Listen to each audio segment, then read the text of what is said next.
క్రీస్తునందు ప్రియులు పరిశుద్ధులు కూడి వచ్చిన దేవుని పిల్లలైన మీ అందరికీ, అలాగే ప్రత్యేకంగా ఆహ్వానాన్ని అందుకొని క్రీస్తు ప్రేమ చేత మమ్మల్ని ప్రేమించి మా మధ్యకు వచ్చిన ఫ్రెడీ పాల్ అయ్య గారికి కూడా మా హృదయపూర్వకమైన కృతజ్ఞతలు ఆహ్వానాన్ని తెలుపుకుంటున్నాం. దేవుని పిల్లలారా, సంఘముగా మనమంతా కూడుకోవటం, ఎందరో దైవజనులైన వాళ్ళు మన మధ్యకు రావటం, మనమంతా ఒకరితోనొకరు ప్రేమను పంచుకోవటం, ఇది దేవుని యొక్క సంకల్పం. ఎందుకంటే మనమంతా ఆయన గర్భవాసము నుంచి పుట్టిన వాళ్ళం. మనల్ని ఆయన ప్రేమిస్తున్నాడు. ఆయన ప్రేమకు అవధులు లేవు. అంత గొప్ప ప్రేమకు జన్మించిన వాళ్ళంగా ఈరోజు భూమి మీద మన ఊపిరి పీల్చి బ్రతుకుతున్నాం.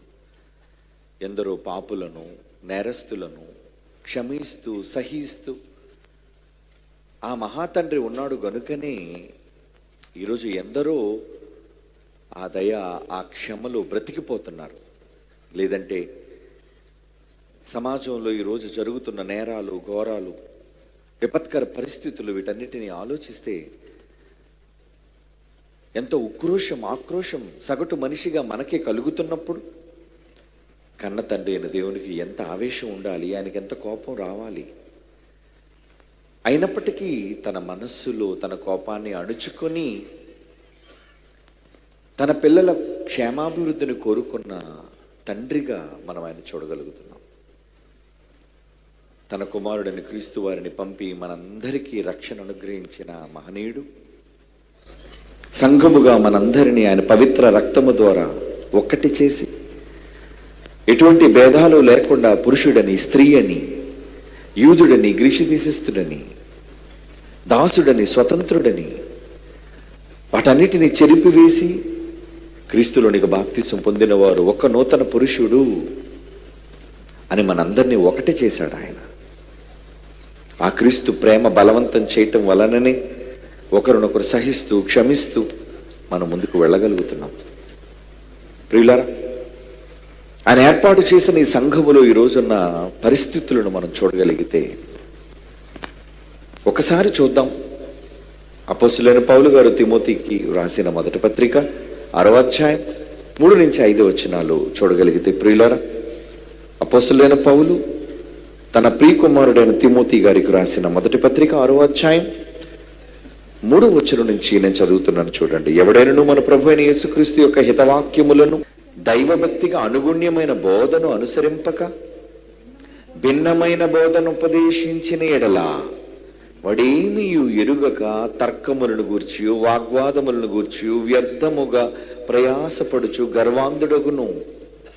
వీటి మూలముగా అసూయ, దూషణ, దురనుమానములు, చెడిపోయిన మనస్సు కలిగి సత్యహీనులై దైవభక్తి లాభసాధకమనుకొను మనుష్యుల వ్యర్థ వివాదములు కలుగుచున్నవి.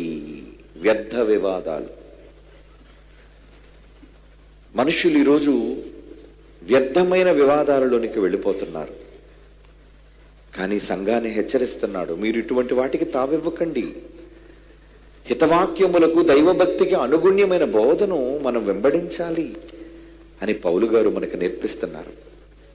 ఎందుకంటే సంఘములో భేదాభిప్రాయాలు ప్రతి చోట, భిన్నమైన మాటలు, భిన్నమైన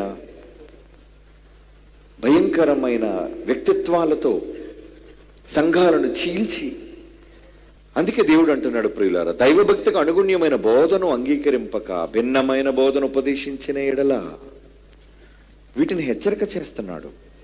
ఎందుకంటే సంఘాలలో ఈరోజు అధికారాల కోసం, పదవుల కోసం క్రీస్తు యొక్క వారసులుగా ఆయన రక్తము చేత కడుగబడిన మనం ఎలాంటి పరిస్థితుల్లోనికి దిగజారిపోతున్నామో మరొక భక్తుడి ద్వారా, యోహాను గారి ద్వారా దేవుడు ఏమని రాయిస్తున్నాడు తన పరిశుద్ధాత్మ దేవుని ద్వారా చూద్దాం. 3వ యోహాను పత్రిక 1వ అధ్యాయం 9వ వచనం. యోహాను గారు రాసిన 3వ పత్రిక 1వ అధ్యాయం 9వ వచనం. నేను సంఘములకు ఒక సంగతి వ్రాసి తిని, వారిలో ప్రధానత్వము కోరుకొనుచున్న దియోత్రోఫేమమును అంగీకరించుటలేదు. ఏమండి, సంఘాల్లోని పరిస్థితి ఏంటంటే మాకు అధికారం కావాలి, పదవులు కావాలి, మాకు ఘనత కావాలి, మాకు గుర్తింపు కావాలి. క్రీస్తు యొక్క పవిత్ర రక్తము వలన కడుగబడిన సంఘాలలోని పరిస్థితి అండి. ఈరోజు సంఘాలలో కొంతమంది సభ్యులైన వారు మనం చరిత్రలో చూడగలిగితే ఒకరితో ఒకరు వాగ్వివాదాలు చేసుకొని న్యాయస్థానాలను కూడా ఆశ్రయించి ఉదయం ఒక ఆరాధన, సాయంత్రం ఒక ఆరాధన అని కోర్టు ద్వారా వివాదాలను తీసుకుని వచ్చి బయట అన్యజనుల దగ్గర వివాదాలు తీర్చుకోవటానికి క్రైస్తవులైన వారు సిద్ధపడిపోయారు. అంటే ఇది నిజమా? దేవుడు కోరుకున్న పరిస్థితి ఇదేనా అని ఒకసారి మనం ఆత్మ పరిశీలన చేసుకోవాలి. వాక్యము ద్వారా పరిశుద్ధాత్మ దేవుడు మిమ్మల్ని అడుగుతున్నాడు, ప్రశ్నిస్తున్నాడు. ఎందుకంటే వారిలో ప్రధానత్వము అంటే నేను ముఖ్యుడిగా ఉండాలి, నన్ను గణపరచాలి, నాకు ప్రాధాన్యతనివ్వాలి అని ప్రధానత్వమును కోరుకొనిచున్న దియోత్రోఫే మమ్మను అంగీకరించటలేదు. వాడు మమ్మను గూర్చి చెడ్డ మాటలు, సంఘాల మధ్య మనుషుల యొక్క మనస్సులను కలవరపరిచే చెడ్డ మాటలను వదరుచు అది చాలనట్టుగా సహోదరులను కూడా తానే చేర్చుకోకుండా వారిని చేర్చుకున్న మనసున్న వారిని కూడా ఆటంకం, సంఘములో నుండి వెలివేత, వెళ్ళిపోండి మీరు. ఈరోజు సంఘాల పరిస్థితి 2000 సంవత్సరాల క్రితం పరిశుద్ధాత్మ ప్రేరణతో రాయబడిన మాటలోని సారాంశం అండి ఇది. దేనికి? అధికారం, ఘనత, గొప్పతనం. ప్రియులారా, కొరింథీయులకు రాసిన మొదటి పత్రిక 3వ అధ్యాయం 3వ వచనంలో ఏం అడుగుతున్నాడు చూడండి. కొరింథీయులకు రాసిన మొదటి పత్రిక 3వ అధ్యాయం 3వ వచనం, సంఘాలలోని పరిస్థితి, మీలో అసూయ కలహము ఉండగా మీరు శరీర సంబంధులైన మనుష్య రీతిగా నడుచుకున్న వారు కారా? శరీర సంబంధమైన మనుష్య రీతిగా నడుచుకున్న వారు కారా అంటున్నాడు చూడండి. ఇదేనా సంఘాలలో ఉండవలసిన పరిస్థితి? ఏమండి, క్రీస్తు ప్రేమను బట్టి మనం అందరం ఒకరి పట్ల ఎలా ఉండాలో తెలుసండి, ఒకరి పక్షాన్ని ఎలా ఉండాలో దేవుడు వ్రాయించాడు. కానీ ఆ మాటలు మనం చదవటం లేదు, చదివినా దాన్ని అన్వయించుకోవటం లేదు, మన జీవితాల్లో వాటిని పాటించలేకపోతున్నాం. ఫిలిప్పీలకు రాసిన పత్రిక 2వ అధ్యాయం 3 నుంచి 5 వచనాలు చూడండి ఏమంటున్నాడు. ఫిలిప్పీలకు రాస్తున్న పత్రిక పౌలు గారు సంఘానికి రాస్తూ 2వ అధ్యాయం 3వ వచనం నుంచి 5వ వచనం, కక్ష చేతనైనను వృధాతిశయము చేతనైనను ఏమీ చెయ్యక. ఎందుకంటే సంఘములో కక్షలు, ఒకరితోనొకరు విరోధములు. ఏమండి, క్రీస్తు సామ్రాజ్యం ఎలా వర్ధిల్లుతుంది చెప్పండి? అపవాది దాని సామ్రాజ్యాన్ని విస్తరింప చేసుకోవడానికి అవన్నీ కలిసికట్టుగా పనిచేస్తున్నాయండి. దురాత్మల సమూహాలు, ఆకాశ మండలమందు వ్యాపించిన దురాత్మల సమూహాలు అన్నీ కూడా వాటిలో ఎటువంటి భేదాలు లేకుండా మనుష్యులని చాగ్నికి నడిపించడానికి సామూహికంగా పనిచేస్తున్నాయి అవి. మరి క్రీస్తు రక్షణ చేత రక్షింపబడిన మనం, సమూహాలుగా ఉన్న మనం, మనలో ఎందుకు ఈ వ్యతిరేకతలు, మనలో ఎందుకు ఈ భేదాలు? నిజంగా ఈరోజు సేవకులైన వాళ్ళు మన జాతీయ సదస్సుకు రావటం అనేది వాళ్ళు ఎంత సహృదయం. ఎందుకు రావాలి? ఒక స్టీవెన్ గారు ఎందుకు రావాలి? ఒక అంజలి తల్లి ఎందుకు రావాలి? ఏమండి, మన పాటల కోసం ఇతర సంఘాలకు చెందిన వాళ్ళు ఎందుకు వాళ్ళు మాట్లాడాలి, స్పందించాలి చెప్పండి? సహోదర ప్రేమ కాదా అది? అవును. ఒకరి మీద ఒకరికి కలుగుతున్న మిక్కుటమైన ప్రేమ ఇది కదా మనం అవలంబించవలసింది. ఎందుకు ఒకరింటి ఒకరికి కక్ష? ఏమండి, డినామినేషన్ వేరే అయితే మన మధ్య కక్షలు ఉండాలా? అందులో ఉన్నవాళ్ళు, మన దగ్గర ఉన్నవాళ్ళు క్రీస్తుని నమ్మిన వాళ్ళు కారా? వారు చదువుతున్నది, మనం చదువుతున్నది ఒకటే గ్రంథం, బైబిల్ కాదా? వారు చేస్తున్న ప్రార్థనలు, మనం చేస్తున్న ప్రార్థనలు తండ్రికి కాదా? మనలోకి వచ్చిన రక్షణ, మనందరిలో వారిలో ఉన్న రక్షణ పరిశుద్ధాత్మ దేవుని ద్వారా కాదా? ఎందుకండి ఈ భేదాలు, అసూయలు, ఒకరంటే ఒకరు పడక, ఒకరినొకరు దూషించుకొని, వాగ్వాదాలకు తావిచ్చి బయట వాళ్ళు మనల్ని హేళన చేసే విధంగా, క్రీస్తును నమ్మని అన్య జనాంగం మన మీద బురద చల్లే విధంగా ఇక మీదట భవిష్యత్తులో సంఘాలుగా మనం ఉండకూడదు. అలా ఉండకుండా ఉండాలి అంటే ఏం చేయమన్నాడు? పరిశుద్ధాత్మ దేవుడు రాయిస్తున్న మాట చూడండి. కక్ష చేతనైనను పనికిరాని అతిశయం చేతనైనను ఏమీ చెయ్యక, నేనెందుకు వెళ్ళాలి వాళ్ళ దగ్గరకు, నేను చాలా గొప్పవాణ్ణి. ఏమండి, ఒక కలవరి ఏమండి సతీష్ కుమార్ గారు, ఏమండి బెల్లంపల్లి ప్రవీణ్ కుమార్ గారు, ఏమండి ఒక హేబేలు రాజు, ఇలా ఎందరో, ఒక జ్యోతిరాజు గారు ఏలూరు, ఏమండి ఒక పాలెమ్మానియల్ గారు, వీళ్ళందరూ ఎందుకు స్పందించాలి? వాళ్ళలో కక్షలు లేవు గనుక మనం అడగగానే ప్రేమతో మనల్ని గురించి మాట్లాడారు, దేవుని గురించి మాట్లాడారు. ఈరోజు వారు వచ్చి మన మీదకి మీద కూర్చున్నారంటే వారందరిలో ఉన్నది దేవుని ప్రేమ. ఎందుకండి కక్షలు రగులుస్తున్నారు సంఘాలను విడదీయడానికి? అందుకే అంటున్నాడు, కక్ష చేతన నేను వృధాతిశయము చేతన నేను ఏమి చేయక వినయమైన మనస్సు గలవారై. క్రైస్తవుడు అవలంబించుకోవలసింది వినయమైన మనస్సు గలవారై ఒకనినొకడు తనకంటే యోగ్యుడని ఎంచుచు. నేనే గొప్పోడు అనుకుంటావా? నీకంటే నీ పొరుగువాడు గొప్పోడయ్యా. నువ్వు హోదాలో గొప్పవాడువా, అంతస్తులో గొప్పవాడువా, వయస్సులో గొప్పవాడువా, నువ్వు ఎందులో గొప్పవాడువైనా బైబిల్ నీతో ఏం చెప్తుందో తెలుసా? ఏమండి, వినయమైన మనస్సు గలవారే ఒకరినొకడు తనకంటే యోగ్యుడు, నా పొరుగుడు నా సోదరుడు నాకంటే గొప్పవాడు అని అనుకో. నమస్కరించు, తలదించు, క్షమించు, ప్రేమించు, చేరదీయు. అదేనండి ఒకరినొకడు తనకంటే యోగ్యుడిని ఎంచుచు. యేసుక్రీస్తు కార్యాలు చూడాలి అంటున్నాడు. చూడండి 4వ వచనంలో, మీరు ప్రతివాడు తన సొంత కార్యములు మాత్రమే కాక ఇతరుల కార్యములను కూడా చూడవలెను. క్రీస్తు యేసుకు కలిగిన ఈ మనస్సు మీరును కలిగి ఉండండి. మనం నమ్మిన రక్షకుడు మనస్సు ఎంత గొప్పదండి! క్రీస్తు వారి మనస్సు ఎంత స్వచ్ఛమైనదండి! వాళ్ళు పాపులను చూడలేదు, వాళ్ళు పరిశీలను చూడలేదు, వాళ్ళు సుంకరులను చూడలేదు, వాళ్ళ వ్యభిచారులను చూడలేదు. అందరినీ తన వాళ్ళిగా చేరదీసుకున్నాడండి. ఆయనకి ఏముంది చెప్పండి? పక్షపాతం. ఆయనలో ఏముంది చెప్పండి? భేదం. యూదులని భేదము లేదు, అన్య జనాంగంని భేదము లేదు. అందరినీ చేయి చాపి తన కౌగిట్లోనికి పిలిచిన ప్రేమమూర్తి కదండి ఆయన. అందుకే అంటున్నాడు, ఎవరి మనస్సు కలిగి ఉండాలట? క్రీస్తు యేసుకు కలిగిన ఈ మనస్సు మీరును కలిగి ఉండండి. మరి క్రీస్తు మనస్సు ఎక్కడి నుంచి వచ్చింది? ఏమండి, అవునా? క్రీస్తు వెళ్ళిపోయేటప్పుడట మనకి ఏముంచి వెళ్ళాడట? మాదిరి అంటున్నాడు. చూడండి 1 పేతురు పత్రిక 2వ అధ్యాయం 21వ వచనం. 1 పేతురు పత్రిక 2వ అధ్యాయం 21వ వచనం అండి. క్రీస్తు కూడా మీ కొరకు బాధపడి మీరు తన అడుగు జాడల యందు నడుచుకున్నట్లు మీకు మాదిరి ఉంచిపోయిన మాదిరి చూపించాడండి ఆయన. మరి ఆయనను చూసి మీరేం మాదిరి నేర్చుకున్నారు? కక్షల, అధికారాల, గొడవల? ఈరోజు క్రైస్తవ సంఘాలు ఏమో నేర్చుకుంటున్నాయి? విభేదాల? కాదండి, వద్దు, చెరిపోయండి వాటన్నిటినీ. మనమంతా ఒక్క క్రీస్తు రక్తములో కడుగబడిన పవిత్ర జనాంగం, పరిశుద్ధ జనం, దేవుని సొత్తైన ప్రజలం. మనలో ఉన్నది ఒక్క పరిశుద్ధాత్మ దేవుడు. అందరిలో ఉన్నాడు ఆయన. బాప్తిసం తీసుకున్న మనందరికీ ఒక గొప్ప వరంగా సంక్రమించాడు ఆయన మనకి.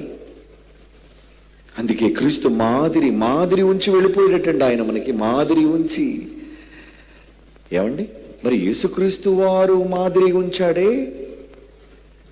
ఆయన ఎక్కడ నేర్చుకున్నాడు? అది ఆయనదా? బైబిల్ చూద్దామా? ఒక మంచి మాట. ఆయన ఏమన్నాడో చూడండి. ఆయన గొప్ప స్వభావం చూడండి. నిజంగా యేసుక్రీస్తులో ఉన్న క్షమ, ప్రేమ, తగ్గింపు, వినయం ఇవన్నీ యేసువి కాదట. ఎవరివట? చూడండి యోహాను సువార్త 8వ అధ్యాయం. యోహాను సువార్త 8వ అధ్యాయం 28వ వచనం, అలాగే 38వ వచనం చూడండి. ఎంత గొప్ప విషయాలను ఆయన మనకు చెప్పాడు సంఘానికి. యోహాను సువార్త 8వ అధ్యాయం 28, 38. కావున యేసు అంటున్నాడు, మీరు మనుష్య కుమారుని పైకెత్తినప్పుడు నేనే ఆయననియు నా అంతట నేను ఏమీయు చేయక తండ్రి నాకు నేర్పినట్టు. తండ్రి నాకు నేర్పినట్లు తండ్రి నేర్పించాడా? యేసుక్రీస్తు వారు భూమి మీదకి వచ్చేటప్పుడు తండ్రి, నాన్న యేసు రా కూర్చో, నువ్వు భూమి మీదకి వెళ్ళాలి కదయ్యా. అవును నాన్న, నీకు పాఠాలు నేర్పిస్తాను, నీకు సంగతులు నేర్పిస్తాను. ఒక తండ్రిగా తన కుమారునికి ఎంత గొప్ప పాఠాలు నేర్పించాడండి. అది యేసుక్రీస్తు వారు భూమి మీదకి వచ్చి నేనే గొప్పోణ్ణి, ఈ ఘనతంతా నాదే, నాలో ఉన్న ఈ సద్గుణాలన్నీ నావే అంటున్నాడు ఆయన. ఎంత గొప్ప తగ్గింపు స్వభావం చూడండి, ఎంత నిష్కల్మషమైన హృదయమో చూడండి. ఆయన ఏమంటున్నాడు? ఒప్పుకుంటున్నాడు. ఆయన ఏమని ఒప్పుకుంటున్నాడు? నా అంతట నేను ఏమీయూ చేయక తండ్రి నాకు నేర్పినట్టు ఈ సంగతులను మాట్లాడుచున్నాను. నేను మాట్లాడడానికి కారణం, నా తండ్రి దగ్గర నేను పాఠాలు చదువుకున్నాను. ఈరోజు మీరంతా వచ్చి 5 రోజులు ఎన్నో పాఠాలు విన్నారు, నేర్చుకుంటున్నారు. పెద్దలుగా మీరు నేర్చుకుంటున్నారు, చిల్డ్రన్ సెమినార్లో మీరు కన్నా మీ పిల్లలు నేర్చుకుంటున్నారు. నేర్చుకోవాలి. ఏమి నేర్చుకోవాలి? యేసుక్రీస్తు వారు చెప్పిన మాటలే కదా ఈరోజు బైబిల్, 66 పుస్తకాలు. ఆ తర్వాత పరిశుద్ధాత్మ దేవుడు సర్వ సత్యాన్ని మనకు రాయించాడు కదా. ఇవన్నీ ఎవరు అనుకుంటున్నారు? యేసు చెప్పిన సంగతులు ఎవరవట? తండ్రి నాకు నేర్పినట్లు. మరి పరిశుద్ధాత్మ దేవుని గురించి ఏం చెప్పాడు? నేను వెళ్ళిపోతున్నాను, నేను చెప్పవలసిన సంగతులు చాలా ఉన్నాయి, నేను వెళ్ళిపోయిన తర్వాత ఆదరణకర్త మీ దగ్గరికి వస్తాడు, ఆయన మిమ్మల్ని సర్వసత్యములోనికి నడిపిస్తాడు, ఆయన నా వాటిలోనే చెబుతాడు. పరిశుద్ధాత్మ దేవుడు చెప్పింది యేసు ప్రభువు చెప్పిన వాటివైతే, యేసు ప్రభువు చెప్పిన సంగతులు ఎవరివటవి? తండ్రి అయిన దేవునివి. అంటే పరిశుద్ధాత్ముని చెప్పిన, యేసుక్రీస్తు వారు చెప్పిన, వీరిరువురు కూడా తండ్రి అయిన దేవుని దగ్గర నేర్చుకున్న విషయాలు, పాఠాలు. ఏవి నేర్పించాడు పాఠాలు? 38వ వచనం, నేను నా తండ్రి వద్ద చూచిన సంగతులే బోధించుచున్నాను. యేసుక్రీస్తు వారు తండ్రి దగ్గర చూశారటండి. ఏం చూశారో? మా నాన్న సింహాసనం మీద ఎంత గొప్పగా కూర్చున్నాడు, ఏమండి, ఆయన చుట్టూ కోట్ల మంది దేవదూతలు ఎలా శాసిస్తున్నాడు. ఒక రాజకుమారుడు రాజుని చూసి ఏం నేర్చుకుంటాడు? ఆ రాజు టీవీ, ఏమండి, ఆ రాజు మాటలు, ఆ రాజు పదప్రయోగం, ఆ రాజు జీవిత విధానం. ఒక రాజకుమారుడు నేర్చుకుంటే పరలోకపు తండ్రి భూమి మీదకి పంపబోయే తన కుమారుడిని క్రీస్తుని ముందును పెట్టుకొని, నాయనా నేను నీకు చూపిస్తాను రా, నేను నీకు చెప్పిస్తాను నాయన, నువ్వు నేర్చుకో, చూడు. అది ఏమన్నది? అందుకేమన్నాడు చూడండి 38లో, నా తండ్రి యొద్ద చూచిన సంగతులు బోధించుచున్నాను. ఏం చూశాడబ్బా? ఆయన ఏం చూపించాడు? ఈయన ఏం చూశాడు? ఏం చూపించాడు? తన ఘనత కాదు, తన ప్రతిభ కాదు, ముల్లోకాళ్ళేలి తన మహత్యం కాదు. ఏమి నేర్పించాడో తెలుసా అండి? ఆయన ఎంత గొప్పగా తండ్రి అయిన దేవుడు తన కుమారుడికి పాఠాలు నేర్పించాడంటే, నాయన నువ్వు భూమి మీదకి వెళుతున్నావు కదా, భూమి మీదకి వెళ్ళిన తర్వాత నువ్వు పుట్టవలసింది రాజకుటుంబంలో కాదయ్యా, కోటలో నీ పుట్టుక జరగదు. అవునా నాన్న? నన్ను లోకరక్షకుడు అంటున్నారు, నన్ను రాజు అంటున్నావు, ప్రవక్తల ద్వారా నా కోసం ప్రవచింపచేశావు. మరి నా పుట్టుక ఎలాంటిది? నిజంగా నీకు నివసించడానికి కూడా చోటు లేని పుట్టుకయ్యా. నీ తల్లి త్రోవలో నిన్ను కనాలి అయ్యా. చివరకు నువ్వు కన్న తర్వాత నీ తల్లి సత్రానికి వెళితే అక్కడ నీకు చోటు లేదని తిరస్కరిస్తే, పశువులు నివసించే శాలలో నువ్వు పండుకోవాలి నాయన. ఇదా తండ్రి నా బ్రతుకు? అవును నాయన, నేర్పించాడు. ఒకళ్ళు నిజంగా మనలాంటి పిల్లలైతే ఏమనుకుంటారు? ఆహా, నువ్వైతే సింహాసనం మీద బాగా కూర్చొని నన్ను మాత్రం బయటికి పంపి అక్కడ ఒక మంచం లేకుండా, సరైన తిండి లేకుండా ఇన్ని కష్టాలు నేను అనుభవించాలా, ఇది ఎక్కడ న్యాయం అని నాన్నతో అనలేకపోయినా లోపల అనుకుంటారు. ఏమండి? ఈ రోజున్న మనుషుల స్వభావం ఎలాంటిదో తెలుసా అండి? అంటే మీరు అన్ని సుఖాలు అనుభవించి పరలోకంలో దేవదూతల చేత 24 గంటలు పరిశుద్ధుడు పరిశుద్ధుడు పరిశుద్ధుడు అని ప్రతిగానాలు చేసుకుంటుంటే, నేను మాత్రం భూమి మీదకి వెళ్ళి ఏమండి దెబ్బలు తిని సిలువ వేయించబడి ఉండడానికి చోటు లేక బాధపడాలా? అలా అనుకోలేదండి ప్రభు. ఎందుకంటే తండ్రి దగ్గర చూచాడు. అది నోట్ చేసుకోండి మీరు ఆ పాయింట్. తండ్రి నాకు నేర్పించినవి, అలాగే తండ్రి యొద్ద నేను చూచినవి అన్నాడు. ఏం చూశాడు? తండ్రి ఏం చూపించాడు తన కొడుక్కి? ఏమండి, ప్రతి కుమారుడు తన తండ్రిని చూసే నేర్చుకుంటాడండి. ఎందుకంటే యేసుప్రభు వారు ఒక మాట అన్నారు, తండ్రి ఏది చేయుట కుమారుడు చూచునో. కుమారుడు కూడా యోహాను సువార్త చూడండి 5వ అధ్యాయం 19వ వచనం అండి. యోహాను సువార్త 5వ అధ్యాయం 19వ వచనం ప్రియులారా, తండ్రి ఏది చేయుట కుమారుడు చూచునో అదే గాని తనంతట తాను ఏది చేయడు. ఆయన వేటిని చేయునో వాటిని కుమారుడు అలాగే చేయును. జాగ్రత్తగా వినండి. తండ్రి ఏదైతే చేస్తాడో కొడుకు కూడా అదే చేస్తాడటండి. ఇది యేసుక్రీస్తు వారు ఒప్పుకున్న విషయం. మనమంతా అనుకుంటాం, అయ్యో యేసుప్రభు వారు భూమి మీదకి వచ్చి ఎన్ని కష్టాలు అనుభవించారు, సిలువ శ్రమలు అనుభవించారు. మరి తండ్రి అయిన దేవుడు ఏమనుభవించాడు? ఏం అనుభవించలేదు కదా అని అనుకుంటున్నారా? పొరపాటు. ఆయన మీకు సరిగ్గా అర్థం కాలేదంతే. ఆయన గురించి మీరు సరిగ్గా చదవలేదంతే. ఒక కొడుకుగా యేసుక్రీస్తు వారు తండ్రిని చూస్తూ ఉన్నాడు. ఈ భూమి మీదకి రాకముందు చూస్తున్నాడు మా నాన్న ఎలా ఉన్నాడు, ఎలా ప్రవర్తిస్తున్నాడు, ఎలా ప్రేమిస్తున్నాడు, ఎలా క్షమిస్తున్నాడు, తన్ను తాను ఎలా తగ్గించుకుంటున్నాడు. నిజమండి, ఎలా తగ్గించుకుంటున్నాడు తన కళ్ళతో చూచాడు గనుక. ఎంత తగ్గించుకున్నాడంటే ఫిలిప్పీ పత్రిక 2వ అధ్యాయంలో మనం చదువుతాం యేసుప్రభు యొక్క తగ్గింపు. 6వ వచనం ఫిలిప్పీ పత్రిక 2వ అధ్యాయం 6 అండి.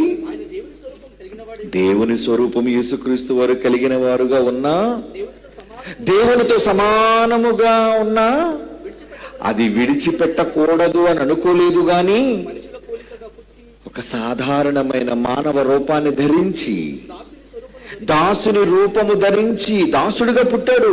వడ్రంగి అంటే పెద్ద రాజకుమారుడా? ఏమండి, పేదవాడండి. ఒక వడ్రంగి పేదవాడు దాసుని రూపము ధరించి తను తానే రిక్తునిగా చేసుకున్నాడు.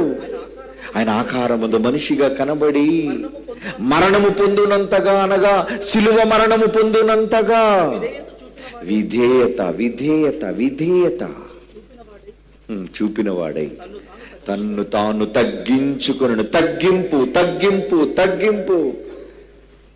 యేసుప్రభు వారిలో తగ్గింపు ఎక్కడి నుంచి వచ్చింది అనుకున్నారు? మీరందరికీ తెలిసింది ఏంటంటే యేసుప్రభు వారు చాలా తగ్గించుకున్నారని. ఎంత తగ్గించుకున్నారంటే శిష్యుల పాదాలను కడిగిన మహనీయుడు ఆయన. ఏ గురువైనా శిష్యుల పాదాలు పట్టుకుంటాడా? పట్టుకోడండి. అలాంటిది ఆ గురువు, ఆ బోధకుడు, ఆ సృష్టికర్త, కలిగినదేదో ఆయన లేకుండా కలగని ఆ మహాశక్తి సామాన్యులైన మనుష్యుల పాదాలను పట్టుకొని కడిగాడు అంటే ఏంటా తగ్గింపు? ఆ తగ్గింపు ఆయనది కాదు, తన తండ్రి దగ్గర చూసి నేర్చుకున్నాడు. అవునా? యేసుప్రభు వారు చాలా గొప్ప త్యాగం చేశారు, చాలా మంచి విషయం. కానీ ఇంతకీ ఆయన చేసినది చూసినదా? ఎవరి దగ్గర చూశాడు? ఎవరి దగ్గర చూశాడు ఈ తగ్గింపు? ఎవరి దగ్గర చూచాడు ఈ క్షమ? ఎవరి దగ్గర చూచాడు ఈ వినయం, విధేయత? ఇంకెవరున్నారు ఆయనకు బోధకుడు? తండ్రి. తండ్రి అయిన దేవుడు ఆయన దగ్గర చూచిన సంగతులు అన్నాడు. అందుకే అది మర్చిపోకండి ఆ మాట. నా తండ్రి యొద్ద నేను చూచిన సంగతులు. తండ్రి ఏది చేయుట కుమారుడు చూచునో కుమారుడు కూడా దానినే చేయును. నేను అదే చేస్తున్నాను ఈరోజు. ఇంతకీ తండ్రిలో ఏం తగ్గింపు ఉందబ్బా? ఆయన ఎప్పుడు మహిమ ఘనత ప్రభావములతో నిండిన మహాశక్తిమంతుడు కదా. ఆయనలో ఏ తగ్గింపు లేదని మీరు అనుకుంటే పొరపాటు. మనందరికీ మాదిరి క్రీస్తు అయితే ఆ క్రీస్తుకు మాదిరి అతనికి జన్మనిచ్చిన పరలోకమందున్న తండ్రి యెహోవా. ఏంటి ఆయనలో ఉన్న తగ్గింపు? ఎక్కడుంది ఆయనలో ఉన్న తగ్గింపుకు సాక్ష్యం? ఎప్పుడు చూసినా భీకరుడు అనుకుంటున్నావు, రౌద్రుడు అనుకుంటున్నావు, ఏమండి భయంకరుడైన దేవుడు అనుకుంటున్నావు. ఆ గుణాలతో పాటు ఆయనలో ఉన్న మరో గొప్ప గుణం తగ్గింపు. తగ్గింపండి. ఎంత తగ్గించుకున్నాడో తెలుసా? ఎంత తగ్గించుకున్నాడో ఒక మంచి మాట చూద్దాం. బైబిల్ తెరిచి చూద్దామండి. బైబిల్లో రాయబడిన మాట అక్షర సత్యం. సంఖ్యాకాండం. దేవుడు అబద్ధమాడే దేవుడు కాడాయన. సంఖ్యాకాండం 23వ అధ్యాయం 19వ వచనం ప్రియులారా. సంఖ్యాకాండం 23వ అధ్యాయం 19వ వచనం. దేవుడు అబద్ధమాడాడు. మన తండ్రి మనలాంటి అబద్ధికుడు కాడాయన. మనం నోరిప్పితే అబద్ధం, భార్యతో అబద్ధం, తండ్రితో అబద్ధం, అన్నదమ్ములతో అక్క చెల్లెలతో అబద్ధం, స్నేహితులతో అబద్ధం. కానీ ఇక్కడేమంటున్నాడు?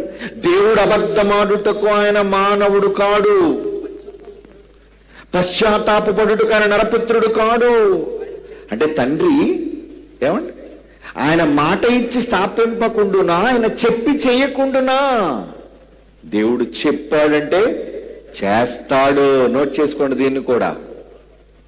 బైబిల్లో రాయబడిన మాట అండి, పరిశుద్ధాత్మ దేవుని ద్వారా రాయబడిన మాట. ఏంటది? ఆయన అబద్ధమాడడు, ఆయన చెప్పి చెయ్యకుండా ఉండడు. చెప్పి చెయ్యకుండా ఉండడట. ఎవరు? దేవుడు, తండ్రి, యెహోవా, మనందరికీ కన్న తండ్రి. ఆయన చెప్పాడంటే చేస్తాడు. ఆయన మాటిచ్చి చెయ్యకుండా ఉండే అబద్ధికుడు కాడు ఆయన. ఆయన అన్నాడు అంటే ఆ మాటలో నిజం ఉన్నట్టే. ఏమండి, పరలోకమందున్న దేవుడు పరలోకాన్ని విడిచాడా ఏ రోజైనా? పరలోకమందున్న దేవుడు పరలోకాన్ని విడిచిపెట్టాడా? మనలో కొంతమంది అనుకుంటారు ఆయన ఏ రోజు పరలోకాన్ని విడిచిపెట్టలేదండి అనుకుంటున్నారు. యేసుక్రీస్తు వారు భూమి మీదకి వచ్చారు, పరిశుద్ధాత్మ దేవుడు పరలోకాన్ని విడిచి భూమి మీదకి వచ్చారు అని అనుకుంటున్నారు. కానీ ఈ భూమి మీద మొట్టమొదటి స్వర్గాన్ని విడిచిపెట్టి ఈ మట్టి లోకాన్ని అడుగుపెట్టిన మహాశక్తి మొట్టమొదట మనందరి కన్న తండ్రి అయిన దేవుడండి. నమ్మగలరా ఈ మాట? అవునా? ఆయన ఎప్పుడు వచ్చాడండి? ఆయన ఎప్పుడు వచ్చాడు అనుకుంటున్నారా? యేసుప్రభు రాక మనకు తెలుసు, పరిశుద్ధాత్మ దేవుని రాక మనకు తెలుసు. తండ్రి అయిన దేవుడు వచ్చాడా? ఎప్పుడు వచ్చాడు? మొట్టమొదటిసారిగా తన స్వరూపమందు చేసిన ఒక నరునికి ఊపిరి పోయడానికి స్వర్గాన్ని విడిచి భూమి మీదికి అడుగుపెట్టిన ఒక గొప్ప తండ్రి అండి ఆయన.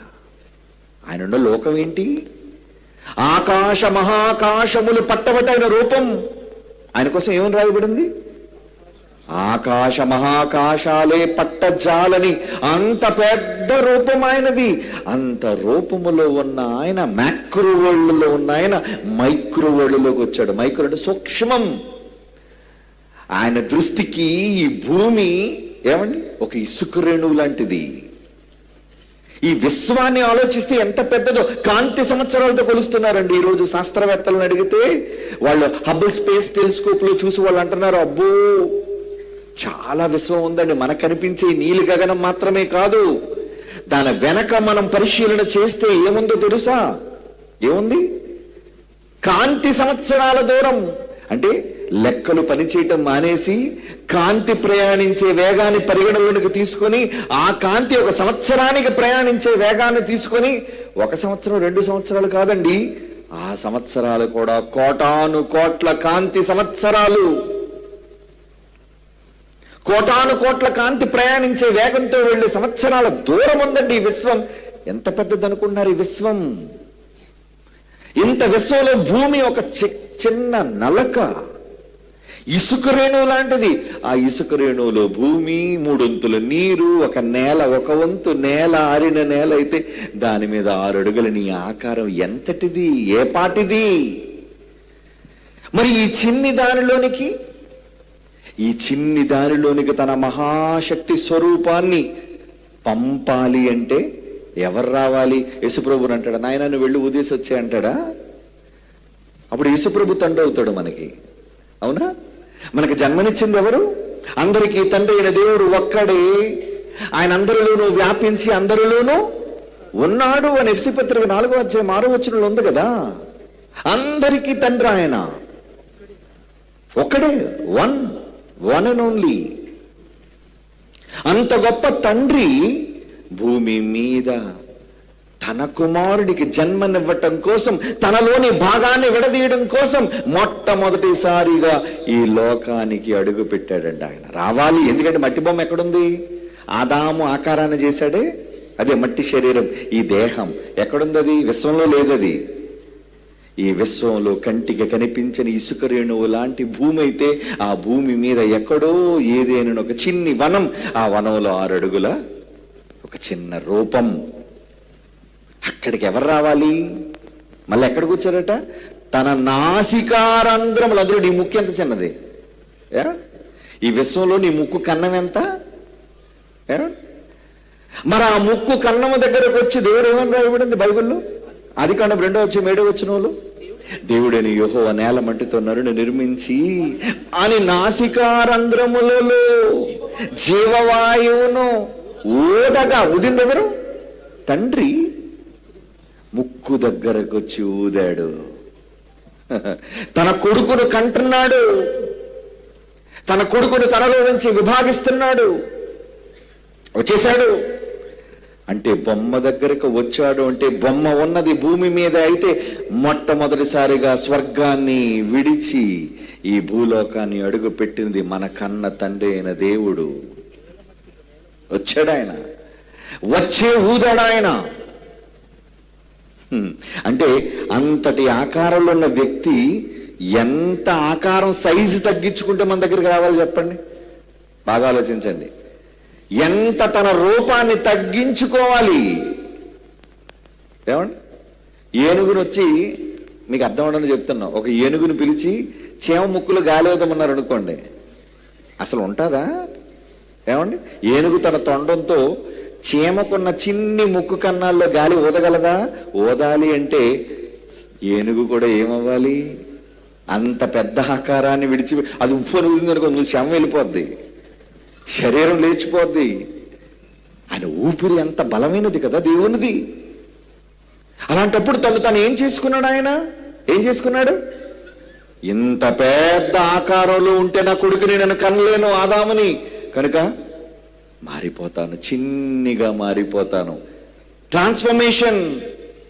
ఒక మహా విశ్వరూపంలో ఉన్న వ్యక్తి, విశ్వాలు పట్టజాలిన రూపంలో ఉన్న మహాశక్తి మనిషి కోసం, అంటే నీ కోసం, నా కోసం, మనకు జన్మనివ్వటం కోసం మొట్టమొదటిసారిగా తగ్గించుకొని గొప్ప తండ్రి ఆయనేనండి. రూపంలో తగ్గిపోయి వచ్చేసాడు భూమి మీదకి. నా కొడుకు కోసం నేను చిన్నవాడిని అయిపోతాను. దేవదూతలందరూ ఏమనుకుంటారు? ఏంటండి 3 లోకాలు పట్టే మహారాజు ఇంత గొప్పవాడు, ఏంటి తన ఆకారాన్ని ఎంత చిన్నదిగా చేసుకుని ఆ రూపం దగ్గరికి వెళ్ళిపోయాడు? ఎవరో కాదు, ఆయన తన రూపం, తన పోలిక, తన అంశం. అక్కడ ప్రారంభమైందండి తండ్రి అయిన దేవుని తగ్గింపు. మరప్పుడు యేసుప్రభు వారు పక్కన ఉన్నారా? ఎందుకు లేరు? ఆదికాండం 1వ అధ్యాయంలో ఏం చెప్పాడు ఆయన? మనము దిగిపోయి వెళ్దాం పదండి, కమాన్, మనం దిగిపోదాం, వెళ్దాం పదండి. మన స్వరూపమందు మన పోలిక చొప్పున నరులను చేయుదుము అంటే ఈయనతో పాటు వాళ్ళు కూడా వచ్చారండి. యేసువారు వచ్చారు, పరిశుద్ధాత్ములు వారు వచ్చారు. మనిషికి జన్మనివ్వటం కోసం, ఆదాముకు రూపం ఇవ్వటం కోసం, ఆదాములో నువ్వు నేను అందరం ఉన్నాం. ఆదాము వచ్చినప్పుడు వచ్చేసాం మనం అంతా ఈ భూమి మీదకి. అదే మన ఆరంభం, దేవునిలోంచి విడిపోయిన భాగం. అంటే మనకు జన్మనివ్వటం కోసం మహాశక్తి స్వరూపుడైన తన రూపాన్ని తగ్గించుకొని ఒక సామాన్యమైన ఒక మనిషి ముక్కు దగ్గరకు వచ్చి తన శ్వాసను విడిచేటంతగా తగ్గించుకున్నాడండి మన పరలోకపు తండ్రి. ఇది కాదా తగ్గింపు? మోడీ గారు కూర్చొని కిందన ఆకు భోజనం చేసుకొని అనుకోండి, మీడియాలో అంతా ఎలా చూపిస్తారు? ముఖ్యమంత్రి గారు వచ్చి కిందన బంతి భోజనం చేస్తున్నారు అనుకోండి, ఎలా చూపిస్తారు? అబ్బో, ఈ దేశాన్ని ఏలి, ఈ రాష్ట్రాన్ని ఏలి ఎంత గొప్ప వాళ్ళే, అందరితో కూర్చొని సామాన్యుల్లో భోజనం చేస్తున్నారు, ఎంత గొప్ప ఎక్స్క్లూజివ్ అది. ఒక రాష్ట్రానికి, ఒక దేశానికి మనుషులు వాళ్ళు, అధికారులు వాళ్ళు. అలాంటిది ముల్లోకాల చక్రవర్తి తండ్రి తన రూపాన్ని తగ్గించుకున్నాడు, తన అహాన్ని తగ్గించుకున్నాడు, తన శక్తిని కూడా తగ్గించుకున్నాడు. ఎందుకంటే ఆయన చూస్తేనే బ్రతకలేడు ఎవడును. అలా తగ్గించుకుని నరుల దగ్గరకు వచ్చేశాడు. వచ్చిన తరువాత నరుని చేశాడు. చేసిన తరువాత నరుని ఆశీర్వదించాడు. నాన్న, మీరు ఫలించండి, అభివృద్ధి పొందండి, భూమిని నిండించండి. నిండించండి ఆయన, నిండించండి. నిందించడం మొదలుపెట్టిన ఆరంభం ఎలా మారిపోయింది! కొద్ది రోజుల్లోనే అతడు ఊహించిన దెబ్బ, వ్యతిరేకత, తిరుగుబాటు. తినవద్దన వృక్షఫలాన్ని తిన్నాడు, దేవుని వ్యతిరేకించాడు, గెంటి వేయబడ్డాడు. అక్కడ నుంచి మనుషులు ఆరంభమైందే ఈ పాపం. అక్కడ నుంచి అనేక పలుమార్లు తన పిల్లల కోసం వ్యసన పడుతూ బాధపడుతున్నాడు. నేను భూమి మీద పిల్లలు చేసినందుకు సంతాపం, బాధపడుతున్నాను, నేను హృదయంలో నొచ్చుకున్నాడు ఆయన నరులను చేసినందుకు. దేవుని పిల్లలారా, ఇంత చేసినా తన పిల్లలు వద్దనుకున్నాడా, కాదనుకున్నాడా? తన పిల్లలు తప్పు చేసిన ఒక తండ్రి స్థానంలో ఆయన్ని వాళ్ళకి వద్దనుకోలేదండి. ఆయన కోరుకున్నాడు, కావాలి అనుకున్నాడు, మార్చాలి అనుకున్నాడు, ప్రేమించాలి అనుకున్నాడు. అది ఆయనలో ఉన్న క్షమ. యేసుప్రభువు వారి దగ్గర క్షమ మనం చూస్తున్నాం, కానీ తండ్రి అయిన దేవుని దగ్గర క్షమ లేదా? ఇశ్రాయేలీయులైన తన ప్రజలైన వాళ్ళు ఎన్నో పాపాలు చేస్తుంటే, కళ్ళ ముందు దేవుడికి నచ్చని విగ్రహాలను వాళ్ళు పెట్టుకొని పూజిస్తుంటే బాధపడిపోయాడు అనేక సార్లు, దిగులు పడిపోయాడు అనేక సార్లు. నన్ను విడిచా మీరు వీటన్నిటిని సేవిస్తున్నారు, పూజిస్తున్నారు. వాళ్ళన్ని చేసిన, అపరాధాలు చేసిన వాళ్ళ పట్ల ఎలాంటి స్వభావం కలిగి ఉన్నాడో తెలుసా? ఇక నేను వారి పాపముల విషయమై దయ కలిగి ఇక ఎన్నడను వారి పాపములను జ్ఞాపకము చేసుకొనను. అంటే క్షమించేనా? క్షమింటేనే కదండి వాళ్ళ పాపాలు మనం జ్ఞాపకం చేసుకోం. ఒకరి క్షమిస్తేనే కదా మరి పాపాలు మన జ్ఞప్తికి రావు. అంటే తండ్రి అయిన దేవునిలో ఆరంభమైంది క్షమ. అది యేసు రాకముందే, అప్పుడు యేసు ప్రభు రాలేదు, ఇంకా సిలువను ఎక్కలేదు. కానీ వాళ్ళకి క్షమనివ్వాలి అనుకున్నాడు దేవుడు. నేనే మీ దోషముల విషయమై దయ కలిగి ఉన్నాను అన్నాడు దేవుడు.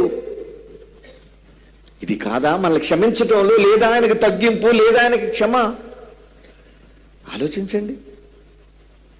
నిజంగా ఆయన పిల్లల్ని ఎంత ప్రేమిస్తున్నాడు అంటే, రెండో రోజు డైరెక్టర్ గారు మనతో చెప్పారు. అపోస్తుల కార్యాలు 17వ అధ్యాయం 26వ వచనంలో రాయబడిన ఒక ఉన్నతమైన మాట ఏంటో తెలుసా? ఆయన మనలో ఎవనికి దూరముగా ఉండువాడు కాడు. ఆయన మనలో ఎవనికి దూరంగా ఉండడా? ఎందుకు? పిల్లలం కదా. భూమి మీద పిల్లలుగా మనం ఉంటే ఆయన మనల్ని విడిచి ఎలా ఉండగలడు? మనకు దూరమై ఆయన ఉండలేడు. కావాలి అనుకుంటున్నాడు మనల్ని. ఆ మాట చూడండి, మనలో ఎవనికి దూరముగా ఉండువాడు కాడు. మీరు ప్రేమించిన మీ భార్యని, మీరు ప్రేమించిన మీ పిల్లల్ని విడిచి మీరు ఉండగలరా? ఉండలేరే. ఇది నిజమైతే మనందరం ఆయన పిల్లలం, ఆయన స్వరూపాలుగా మనల్ని కనబడిన వారం మనం. మనల్ని విడిచి ఆయన ఎలా ఉండగలడు? ఉండలేడండి, ఆయన ఉండలేడు. ఇశ్రాయేలీయులు తన పిల్లలైన వారు 400 సంవత్సరాలు ఐగుప్తు బానిసత్వంలో ఉన్నారండి. వాళ్ళందరూ కన్నీళ్లు పెట్టుకుని విమోచన కొరకు ప్రార్థిస్తే రక్షకుడిని వాళ్ళ కోసం పుట్టించి మోషేను పంపించాడు. వెళ్ళు నాయన, వెళ్ళు, నా పిల్లలు కన్నీళ్లు నేను విన్నాను, చూశాను, నువ్వు వెళ్ళి వాళ్ళని విడిపించుకురా అన్నప్పుడు మోషే చేసిన అద్భుతాలు మీకు తెలుసు. ఫరో కుమారుని చంపి వాడి గర్వాన్ని అణిచి తన బాహుబలాన్ని చూపించి ఇశ్రాయేలీయులను ఐగుప్తు బానిసరపు చెర నుంచి విడిపించాడండి. అలా విడిపించినప్పుడు ఇశ్రాయేలీలందరూ కూడా ప్రయాణమై 40 సంవత్సరాలు 40 ఏళ్ళు ప్రయాణం చేసి ఎక్కడికి వచ్చేసారండి? వాగ్దాత దేశం, పాలస్తీనా, కనాను భూభాగం. అబ్రహాము తండ్రి అయిన అబ్రహాముకు చేసిన వాగ్దానాన్ని నెరవేర్చాడు, నా పిల్లలకు స్వతంత్ర దేశాన్ని ఇస్తాను అని. అలా నెరవేర్చిన తరువాత న్యాయాధిపతులు వచ్చారు, రాజులు వచ్చారు. ఎప్పుడో రాజైన దావీదు అనుకున్నాడు సొలొమోనులాగా బంగారు దేవాలయాన్ని కట్టించాలి నా తండ్రికి. దావీదు అనుకున్నాడు. అలా అనుకున్నప్పుడు ఆయన ఏమంటున్నాడో ఈ సందర్భంలో ఒక మాట మీరు చూడాలి. ఏంటో తెలుసండి? 2 సమూయేలు గ్రంథం 7వ అధ్యాయం 6వ వచనం చూడండి. దేవుని యొక్క మనస్సు. 2 సమూయేలు గ్రంథం 7వ అధ్యాయం 6వ వచనం. ఐగుప్తులో నుండి నేను ఇశ్రాయేలీలను రప్పించిన నాట నుండి నేటి వరకు నాకు మందిరం లేదయ్యా. మందిరములో నివసింపక డేరాలలోను గుడారములలోను నివసించుచు సంచరించి తిని. అర్థమైంది ఈ మాట? ఎక్కడున్నాడట? ఏమండి? ఐగుప్తులో నుండి నేను ఇశ్రాయేలును రప్పించిన నాట నుండి నేటి వరకు నాకు మందిరం లేదు, నాకు బంగారు దేవాలయం లేదు. ఈరోజు మీరు కడతానంటున్నారు. నాకు ఎకరాలలోని పెద్ద పెద్ద నిర్మాణం లేదు నాకు. కానీ ఎక్కడున్నాడట? మందిరములో నివసింపక డేరా. ఏమండి? డేరా అంటే దేంతో చేస్తారండి? ఏమండి? ఒక బట్ట. ఈరోజు మన షామియానాలు అంటున్నారే, అలాంటి బట్ట క్రింద ఉన్నాడు ఆయన. ఎవరు? పరలోకపు తండ్రి. మీరేంటి హోదా అంటారు? నేను వచ్చిన తర్వాత నాకు కుర్చీ ఎందుకు ఇవ్వలేదు అంటారు మీరు. ఏమండి? అప్పుడప్పుడు మన వాళ్ళు కొంతమంది వచ్చి నేను వచ్చానే మీరు గౌరవించాలని తెలీదా అంటే, నిలబడితే మనకు అవమానం, కింద కూర్చుంటే అవమానం, ఫీల్ అయిపోతుంటాం మనం. నేనేంటి, నా హోదా ఏంటి, నేను ఎంత గొప్పవాడిని, ఈరోజు నాకు ఎంత ఫాలోయింగ్ ఉంది, లక్షల మంది నాకు అభిమానులు ఉన్నారు, నా అంతటి వాడు వస్తే నీ గౌరవం లేదా అని అనుకుంటున్నావా? అయితే మీ నాన్న దగ్గర పాఠం నేర్చుకోవాలి ఈరోజు నువ్వు. అదే యేసు నేర్చుకున్నాడు పాఠం. ఏంటా పాఠం? ఇశ్రాయేలుని విడిపించినప్పుడు వాళ్ళతో పాటు దేన్ని తీసుకెళ్ళదో తెలుసండి? మందసం. అవునా? మందసం ఉందా?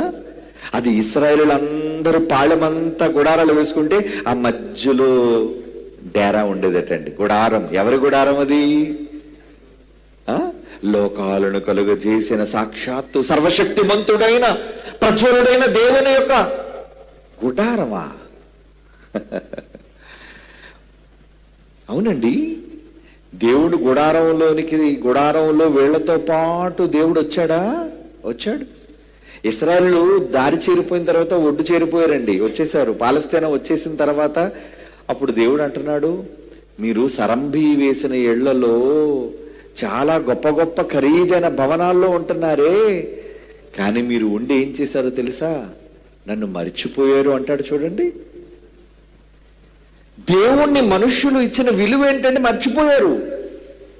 ఆయన చేసిన మేలులు మర్చిపోయారు, ఆయన చూపించిన త్యాగం మర్చిపోయారు, ఆయన క్షమించిన విధానం మర్చిపోయారు. హగ్గై గ్రంథం 1వ అధ్యాయం చూడండి ప్రియులారా, 4వ వచనం. హగ్గై గ్రంథం 1వ అధ్యాయం 4వ వచనం.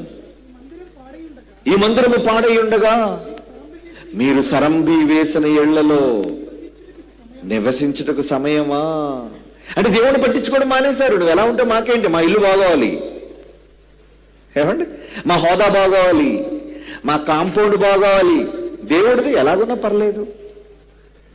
ఏమిటి, నిజంగా డైరెక్టర్ గారు కట్టించిన క్యాంపస్ 4లోని ఆడిటోరియం చూడండి ఎంత గొప్పగా ఉంది, చూడడానికి ఎంత గంభీరంగా ఉంది. మా ఇల్లు కూడా అంత గంభీరంగా లేదండి. కావాలంటే విశాఖపట్నం వచ్చి చూడండి మా గదుల్లోనికి. ఎవరికి ప్రాధాన్యత? మీకు మీరు గొప్పలు, మీకు మీరు ఘనత. కానీ మన పరలోకపు తండ్రి ఆయన ఇవేవి ఆశించలేదండి. ఎక్కడున్నాడట? నా పిల్లలు ఇశ్రాయేల్ వాళ్ళందరూ కూడా వెళుతుంటే పరలోకంలో లేడా ఆయన? లేడండి, పరలోకంలో లేడండి. మీరు అనుకుంటున్నారేమో తన పిల్లలు కాలి నడకన అరణ్య మార్గంలో ప్రవేశిస్తుంటే, నడుస్తుంటే ఎలా ఉండగలడండి ఆయన? వచ్చేసాడని చెబుతున్నాడు చూడండి. ఆయన అబద్ధమాడుటగా నరుడు కాడు. ఆయన లేకుండా ఉన్నానని చెప్పలేదు. ఆయన రాకుండా వచ్చేసానని గొప్ప చెప్పుకోవట్లేదు. మనం చెయ్యకపోయినా గొప్పలు చెప్పుకుంటాం, నేను చాలా గొప్ప ఉండని. ఆయన చెయ్యకుండా చెప్పే దేవుడు కాడు ఆయన. ఆయన చెప్పాడు అంటే చేశాడని అర్థం. ఇందాక మీరు చదువుకున్నారు ఆ మాట. చెప్పాడు అంటే ఆయన చెప్పి చెయ్యకుండునా, మాట ఇచ్చి స్థాపింపకుండునా, అబద్ధమాడుటకు ఆయన నరుడు కాడు. మరి ఇప్పుడు అబద్ధం ఆడుతున్నాడా? చదవండి ఈ మాట. దేవుడు ఆ మాట అబద్ధమాడటం నిజమైతే 2 సమూయేలు గ్రంథం 7:6 అన్న మాట అబద్ధమా నిజమా? ఐగుప్తులో నుండి నేను ఇశ్రాయేలును రప్పించిన నాట నుండి నేటి వరకు మందిరముల్లోను నివసింపక డేరాలోను గుడారముల్లోను నివసించుచు సంచరించి తిని. ఇంకో మాట చూస్తారా? ఇంకొక దగ్గర చెప్తాడు. మొదటి దినవృత్తాంతాల గ్రంథం 17వ అధ్యాయం 5వ వచనం. దినవృత్తాంతాల మొదటి గ్రంథం 17వ అధ్యాయం 5వ వచనం అండి. ఏమంటున్నాడు? ఇశ్రాయేలును రప్పించిన నాట నుండి నేటి వరకు నేను ఒక ఇంటిలో నివాసము చేయక మహాలోకమైన పరలోకాన్ని విడిచిపెట్టి ఒకానొక గుడారములోను ఒకానొక డేరాలోను నివాసము చేసి తిని అంటున్నాడు చూడండి. డేరాలో ఉన్నారా? డేరాలో ఉన్నారా? మీరు ఎవరైనా డేరా కింద పడుకున్నారా చెప్పండి? ఏమంటే అక్కడ భోజనాల దగ్గర డేరాలు వేసారు, అక్కడ పడుకున్నారా మీరు? మీ అందరికీ చక్కటి నిర్మాణాలు ఉన్నాయి కదా, ఎంత బాగున్నాయి గదులు, ఫ్యాన్లు ఉన్నాయి. ఈ అంతస్తులో 3 భవనాలు, ఆ అంతస్తులో పెద్ద విశాలమైన భవనం, అది కూడా మనకి ఎదురుగుండా కనబడుతున్న 2 అంతస్తుల భవనం. అందులో చక్కగా ఫ్యాన్లు ఉన్నాయి, లైట్లు ఉన్నాయి, బాత్రూమ్స్ ఉన్నాయి, ఇంచుమించు 250 టాయిలెట్స్ ఉన్నాయండి. ఇక్కడ ఎన్ని సౌకర్యాలు! ఎక్కడ చూసినా మినరల్ వాటర్, ఎక్కడ చూసినా అన్ని సౌకర్యాలు. కానీ ఆయన ఎక్కడున్నాడటండి? మన తండ్రి, లోకాలను కలుగ చేస్తున్న తండ్రి ఎందులో ఉన్నాడు? డేరా. అబ్రహాము డేరాలు ఉన్నాడు అనేది మీకు తెలుసు. ఆయన ఎందుకు ఉన్నాడంటే నాన్నను చూశాడు. అమ్మో, పరలోకపు తండ్రి డేరాలో ఉన్నాడు, నేనెంతటి వాడిని. నేర్చుకోవాలి తండ్రిని చూచి. ఈ రోజు ప్రపంచంలో మనుషులందరూ ఇంక్లూడింగ్ జీసస్ క్రైస్ట్, యేసు కూడా తండ్రిని చూసి నేర్చుకున్నాడు. అప్పటి వరకు సింహాసనం మీద కూర్చున్న వ్యక్తి ఎప్పుడైతే ఇశ్రాయేలీలు బయలుదేరారో నాన్న లేచిపోయాడు అప్పుడు కుర్చీలోంచి. యేసు ప్రభు పక్క నుండి కురుపార్శ్వన ఉంటాడు కదా, నాన్నగారు ఎక్కడికి బయలుదేరిపోతున్నారు? నా పిల్లలు అరణ్య మార్గాన్ని బయలుదేరారు నాయన, నేను వెళ్ళిపోతాను. నాన్నగారు మీరు వెళ్ళిపోతే నేనెలా? నేను వచ్చేస్తున్నా పదండి. లేదు నాయన, నువ్వు ఉండి అందాక మిగతా పరలోక వ్యవహారాలన్నీ చూసుకో. ఈరోజు జైశాలి గారు రాలేక నాయన కొంచెం నువ్వు వాక్యం చెప్పు నాయన, నా గొంతు బాగాలేదు, దగ్గు వచ్చేస్తుంది నాకు. ఏమండి బాధ్యత. తండ్రి అయిన దేవుడు ఎక్కడికి వెళ్ళిపోతున్నారు? మీరు ఎక్కడికి వెళ్ళిపోతున్నారు? పిల్లల దగ్గరికి వెళ్తాను నాయన నేను. మరి మీ పిల్లలు ఎక్కడున్నారు? అరణ్యం, చలి, మంచు, ఎండ, భయంకరమైన పరిస్థితుల్లో నా పిల్లలు ప్రయాణం చేస్తుంటే నేను ఇక్కడ ఎలా ఉండగలను అనుకుంటున్నావయ్యా? వెళ్ళిపోతున్నాను, నిన్న పిల్లల దగ్గరికి వెళ్ళిపోతాను. నాన్నగారు మీ అంతటి వారు వెళ్ళి ఎక్కడుంటారు మీరు? వాళ్ళు నాకు ఒక చిన్న గుడారం వేశారయ్యా. టెంట్లోనా? నాన్నగారు మీ స్థాయి ఏంటండి టెంట్కి వెళ్ళిపోవడానికి? యేసుప్రభు అంటున్నాడు, మీ స్థాయి ఏంటండి? మిమ్మల్ని చూసి మీరు ఒక్కసారి దేవదూతల సభలో నిలబడితే దేవదూతలందరూ గచ్చగచ్చ వణికిపోతున్నారు. బేకరుడు మీరు. ఆయన ఎలాంటి తన చుట్టూ ఉన్న దూతలందరిలోనూ ఆయన ఎలాంటి మిక్కిలి బేకరుడు, భయం, టెర్రర్. ఆయన వచ్చాడు అంటే దేవదూతలు, కోట్ల దేవదూతల గజగజ ఉనికి అంటే ఆయన స్థాయి ఏంటండి? ఆయన స్టేటస్ ఏంటండి? ఆయన శక్తి ఏంటండి? ఎంతటి శక్తిమంతుడు వెళ్ళి లక్షల మంది ఇశ్రాయేలీయుల ప్రజల మధ్య ఒక టెంట్లోనున్నాడటండి. ఉత్తరేరా నాటకానికి అలాగే అందానాలతోని నేను వాళ్ళు పడుకోగానే రాత్రికి పరలోకానికి వచ్చేస్తాను, నేను ఇక్కడ హ్యాపీగా ఉందో, నాకు దేవదూతల భజన స్టార్ట్ చేయండి నాకు అనలేదా? అబద్ధం ఆడాడు ఆయన. చెప్పండి, అబద్ధికుడా? మీరు అనుకుంటారేమో, నేనైతే అనుకున్నాను తండ్రి కోసం. అబద్ధికుడు కాడు ఆయన. అన్నాడు అంటే అది నిజం, వచ్చాడు అంటే నిజం, ఉన్నాడు అంటే నిజం. చదవండి ఆ మాట. మొదటి వృత్తాంతాల పత్రిక 17:6 ఏమంటున్నాడు? ఒకానొక గుడారములోను ఒకానొక డేరాలోను నివాసము చేసి తిని. ఎన్ని సంవత్సరాలు నడిచారండి ఇశ్రాయేలీలు? ఇశ్రాయేల్ ఎన్ని సంవత్సరాలు నడిచారు? 40 ఏళ్ళు, 40. మన 40 సెమినారీ 40 మంద కూడా. ఈ 40లో మనకి ఏ తక్కువ లేదు, అన్నీ బాగున్నాయి. కానీ 40 ఏళ్ళు అరణ్యంలో తన పిల్లలతో పాటు ఆయన కూడా కష్టపడ్డా? ఆయన కూడా గుడారంలో ఇరుక్కొని ఉన్నాడా? పెద్ద ఆకారంలో ఉన్న ఆయన ఇమిడిపోయి తన పిల్లల మధ్యకి వెళ్ళిపోయాడు డేరాలోనికి. ద్వితీయోపదేశకాండం 31వ అధ్యాయం 3వ వచనం. ద్వితీయోపదేశకాండం 31వ అధ్యాయం 3వ వచనం. ప్రియులారా, నీ దేవుడైన యెహోవా నీకు ముందుగా దాటిపోయి ముందెళ్తాను. ఎందుకంటే మందసం కదని ముందెళ్ళేది. ముందుగా దాటిపోయి నా జనులను నీ ఎదుట నుండకుండా నశింపచేయును. నీవు వారి దేశమును స్వాధీనపరుచుకుందువు. నేను ముందెళ్ళిపోతాను, ఆయన ముందెళ్ళిపోతాను. పిల్లలందరూ మీరు తర్వాత వచ్చేయండి. ఏంటి ఈయన ముందెళ్తున్నాడా? ఇశ్రాయేలు సైన్యమునకని పాట పాడతారే, మీరు ఏం పాడతారు?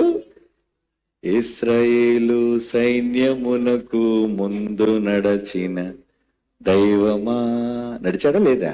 ఊరికి నేనండి అలాగ అన్నాడు, పరలోకంలో ఉన్నాడు, ఉత్తిదే ఆయన రాలేదు, అబద్ధం అది. నా వచ్చాడు ఆయన, నడిచాడు ఆయన ముందు.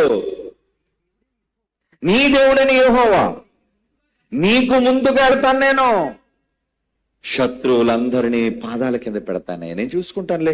పిల్లలారా మీరు జాగ్రత్తగా ఉండండి. ఎంత బాగా చూసుకున్నాడండి. వాళ్ళ బట్టలు మాయలేదటండి, సబ్బక్కర్లేదు వాళ్ళకి, చుప్పులు ఎరిగిపోలేదటండి, వాళ్ళ కాళ్ళకు వాపులు రాలేదటండి. పగలంతా మేఘస్తంభం, ఎండ తగిలితే ఎక్కడ తన పిల్లలు కమిలిపోతారని. ఏంటి అండి ఈ ప్రేమ? ఎప్పుడైనా మీ పిల్లలతో గొడుగు పట్టుకున్నారా మీరు? లేదు లేదు. ఎండ పర్లేదు, ఉన్నామండి. ఎత్తుకొని అమ్మాయి ఎత్తుకుంటారు. ఎంతసేపు ఎత్తుకుంటాను రా, దిగే చేపిస్తుంది. మీరంటారు మీ పిల్లల్ని ఒక వయసు వచ్చేసరికి. కానీ ఆయన ఏమంటాడు తెలుసా? నాన్న ముసలైపోయినా మన జైశాలి గారు కనపడ, నాన్న ఎత్తుకోండి, రా రా రా రా ఎత్తుకుంటాను రా. ఎంత ప్రేమ అండి ఆయనకి. ముదిమి వచ్చి వరకు నేను ఎత్తుకునేవాడు నేనే. నీ తల వెంట్రుకలు నెరిచిపోయినా నా భుజాన్ని వేసుకుంటానయ్యా, నిన్ను నేనే చేశాను కదా, చంకన పెట్టుకునేవాడు నేనే కదా. ఇవన్నీ ఆయన మాటకు తర్కాణాలండి. మీకు అర్థమయ్యే భాషలో రాశాడు ఇవన్నీ. ఏది మీరు ప్రేమ అనుకుంటున్నారో, ఏది వాత్సల్యం అనుకుంటున్నారో, ఏది సంపూర్ణమైన దీర్ఘశాంతం అనుకుంటున్నారో, వాటన్నిటికీ సాక్ష్యాలు ఈ మాటలు. గుడారంలో ఇన్ని సంవత్సరాలు ఉన్నాడా వాళ్ళ మధ్య? ఇన్ని సంవత్సరాల ఉన్నాడా ఆయన? దేవుని పిల్లలారా, ఏంటి ఆయన తగ్గింపు? యేసు చూస్తున్నాడండి, మా నాన్న ఏంటి ఎంత గొప్పోడు, డేరాలోకి వెళ్ళిపోయాడు, ఇప్పుడు నేనెక్కడికి వెళ్ళిపోవాలి? నేను ఇప్పుడు కోటలోకి వెళ్తే కుదరదు, మా నాన్నగారే డేరాలో పడుకున్నారు, నేనెక్కడ పడుకోవాలి? నాకు అర్జెంటుగా కోట కావాలి అని యేసుప్రభు అడుగుతాడా? నా తండ్రి యొద్ద ఏది నేను చూచాను, నేను నా కళ్ళు ఎదురుగుండా మా నాన్న డేరాలో పడుకోవడం నేను చూశాను. నేను ఇంకెలా డేరాలో పడుకోకుండా ఉంటాను? నేను కూడా డేరాలోనికి వెళ్ళిపోతాను. అందుకే తను తాను తగ్గించుకొని తగ్గింపు నేర్చుకున్నాడు. ఎవరి దగ్గర? తండ్రి అయిన దేవుని దగ్గర. పాఠాలు. పాఠం అంటే కేవలం అక్షరాలతో చెప్పడమే పాఠం కాదరా. నీ క్రియలు, నీ పనులు, నువ్వెంత కష్టపడుతున్నావు. ఏముంది మనదొక పాటలో చూసారు కదా తండ్రి గారి ఫోటో, అదొక్కటే చూపించండి నాన్న. ఎందుకు అనే పాటలో తండ్రి గారు పెట్టి సర్దుతున్నారండి. ఎవరు? ఆయన బట్టలు సర్దుకునే పెట్టి కాదు అది. చూపించండి ఆయన ఫోటోలో. ఎందుకు పెట్టింది తెలుసు? గొప్ప కోసం కాదు, మీ గొప్పలకు ఒక దండం. మీ గొప్పలో మీ షాలువాలు మాకేం అక్కర్లేదు. అందుకే పబ్లిక్ మీటింగ్ లో చెప్పాను, ఎవరైనా షాలువాలు సన్మానాలు నాకు వద్దు, చేసుకోనని. నాకెందుకు, మీ మెప్పు. మన పరలోకపు తండ్రిని చూస్తే నేర్చుకోవాలండి మనం. యేసు ఆ విధంగా బ్రతకడానికి కారణం పరలోకమందున్న తండ్రి దగ్గర ఆయన నేర్చుకున్న పాఠం, తగ్గింపు స్వభావం. అదిగోండి, ఏమున్నాయి అనుకున్నారా? పెట్లో క్లోజప్ చేయడానికి అవకాశం ఉంటే చూపించండి నాన్న. బల్బులు మీ గదుల్లో బల్బులు పెట్టడానికి ఆ ముసలాయన బల్బులు తెస్తున్నాడు చూడండి. అవసరం ఆయనకి? ఏమండి అవసరమా? బల్బులు తీసిన వ్యక్తి. అది కూడా మీరు నడిచిపోయే త్రోవ ఎంత దారుణంగా ఉండేదో చూడండి. అవన్నీ చక్కగా రోడ్డు పరిపించడానికి ఆయన చేసిన కష్టం, త్యాగం. ఆత్మ సంబంధమైన ఒక తండ్రి మీకోసం కష్టపడుతున్నాడండి. మరి ఆయన కష్టపడినప్పుడు నేనేం చేయాలి? తర్వాత నా ఫోటో ఉంటుంది చూడండి. ఏమండి ఏమండి ఆయనే మా నాన్నగారే ఎంత కష్టపడినప్పుడు ఏమండి పద ఏంటి ఆడిటోరియం కట్టడానికి గుణపం పట్టుకొని నేను వెళ్ళొద్దా? నేనెవరు అనుకుంటున్నారు? The great LPB. నాకెందుకు ఆ గొప్ప? మీరందరూ ఉండడానికి ఆ మట్టి తవ్వమండి. నేను పెద్ద జైశాలి గారి కుమారుణ్ణి, నేను ఒక ఇంటర్నేషనల్ ఛాలెంజర్ని. ఏమండి వద్దు, ఈ గొప్పలు మిమ్మల్ని పరలోకానికి తీసుకుని వెళ్ళవు. మీ పని తండ్రి దగ్గర మీకు వచ్చే తగ్గింపు నేర్చుకోండి. యేసుప్రభు అంతటి వ్యక్తి నేర్చుకోండి. మీరెంత నేనెంత పని చేయడానికి. సంఘాల్లో ఏమండి మన వాళ్ళు ఎలా తయారైపోయారంటే, మీటింగ్కి వచ్చేటప్పుడట కారు వచ్చి స్టేజ్ దగ్గర ఆగాలట టక్కుమని. కారు వచ్చి స్టేజ్ దగ్గర ఆగాల. ఒక 2 అడుగులు నడలేవా? నేను అంటుంటానండి, ఏమర్రా దూరం ఆపేనారా పర్లేదు నడిచి వెళ్ళిపోతానంటే వీళ్ళు ఊరుకోరు కదండి. డప్పులు బాజాలు గోల వినరు. స్టేజ్ దగ్గరికి ఆపాలట. ఇతను ఆగగానే బయటికి రాగానే వెంటనే పాట స్టార్ట్ చేయాలట. అయ్యగారు పిలిచేటప్పుడు మళ్ళీ పాట అయిపోతే రారట. ఎందుకండి ఈ గొప్పలు మనకి? ఈ గొప్పలు మనకు పరలోక రాజ్యాన్ని తేవో. పని పరలోకమందున్న తండ్రి పని చేశాడండి. పని చేశాడా? నాన్నగారు ఇప్పుడు పని చేశారు. యేసుప్రభు అంటున్నాడు చూడండి అన్నమాట. యోహాను సువార్త 5వ అధ్యాయం 17-16 వచనాలు చూడండి. యోహాను సువార్త 5వ అధ్యాయం ఎన్నో వచనం? 14. ఎంతసేపు పెట్టారా? 17. యోహాను సువార్త 5వ అధ్యాయం 17 వచనం యేసుప్రభు అంటున్నాడు చూడండి. ఆయన ఏమంటున్నారు తండ్రి కోసం? నా తండ్రి ఇది వరకు అయితే యేసు అంటున్నారు. ఆ మాట యేసుప్రభు వారిది. యేసు నా తండ్రి ఇది వరకు పని చేయుచున్నాడు, నేను చేయుచున్నానని వారికి ఉత్తరం ఇచ్చిన. మా నాన్నగారు పని చేస్తే నేను చెయ్యొద్దు? తండ్రి ఏది చేయుట కుమారుడు చూచునో కుమారుడు అది చెయ్యాలి కదా. అలాగే చెయ్యాలి. మరి నాన్నంతటి వ్యక్తి పని చేశాడండి, అలిసిపోయాడండి. 6 రోజులు పని చేసి కోట్ల సంవత్సరాలు. 6 రోజులు అండి, 24 గంటలకు రోజు కాదు అది. విశ్వదినాలు. అష్టమయమును ఉదయమును కలుగ్గా మొదటి దినమాయను, 2వ దినమాయను, 3వ దినమాయను. విశ్వదినాలు, కోటాను కోట్ల సంవత్సరాలు. మీ పరలోకపు తండ్రి, మనందరి తండ్రి ఈ ప్రకృతిని విశ్వాన్ని చేయడానికి 6 రోజులు అలసిపోయి 7వ రోజు విశ్రాంతిలోనికి వెళ్ళేటండి పాపం. ఎందుకండి ఆ వ్యక్తికి ఇంత ప్రణాళిక, కష్టం? ఎవరి కోసం? ఆయన కోసం కాదండి, మీకోసం, మనందరి కోసం. మనందరికి చిన్ని నివాస స్థలాన్ని, చిన్ని గూడు, మట్టి గూడు, చిన్ని భూమి, మట్టి భూమిని ఇవ్వడం కోసం ఇన్ని రోజులు పని చేయాలా? ఎంత ప్రేమ మనం అంటే. మరి మనకు పక్కోళ్ళంటే ప్రేమ ఉందా? చాలా మంది పిలిస్తే మీరు ఎందుకండి ఫ్రెడ్డీ పారు గారు పిలుస్తున్నారు? పిలకూడదా? ఆయనకి నాకు ఆగర్భ శత్రుత్వం ఉందా లేదా? మేమిద్దరం కౌగులించుకుంటే మీకెందుకు బాధ? ఒకరికంటే ఒకడు గొప్పగా ఎంచుకోండి, నీ పొరుగు వాడిని ప్రేమించండి అని బైబిల్లో పాఠాలు గుర్తురావా? ఎవరిళ్ళు? గర్వాంధులు. అవన్నీ వీళ్ళకి అక్కర్లేదు. మరేం కావాలి? విరోధం కావాలా? కొట్టుకుందాం అందరమని చెప్పండి. కొట్టుకోమంటారు. ఆయనకు కత్తి, నాకు కత్తి ఇవ్వండి, కత్తి పెట్టి చూద్దరు కానీ మీరు. యేసు కత్తి కర్ర పట్టలేదండి. యేసు పట్టిన ఆయుధం లవ్, ప్రేమ. ఒకే ఒక ఆయుధం. ఆ ఆయుధంతో ప్రపంచాన్ని జయించాడండి ఆయన. ప్రపంచాన్ని కత్తి పట్టిన వీళ్ళు ప్రపంచాన్ని జయించలేక తెచ్చారు. ఎవరు? ఒక అలెగ్జాండర్. తుపాకీ పట్టిన ఒక హిట్లర్. చేయలేకపోయారు వాళ్ళు. బౌల్. కానీ యేసు చనిపోయి తిరిగి లేచిన ఈ రోజుకి ఇంకా స్టిల్ కౌంటింగ్. ఇంకా ఆయన కౌంట్ పెరుగుతున్నది. ప్రపంచంలో నమ్ముతూనే ఉన్నారు. దేని బట్టి? లవ్, ప్రేమ. ప్రేమ అండి. మీకు ఒక సర్ప్రైజ్ చెప్పమంటారా? 2025 పాటలు కదా, బాగున్నాయా? పాన్ ఇండియా ఆల్బమ్ బాగున్నాయి, మీ అందరికీ నచ్చాయి నాకు తెలుసు.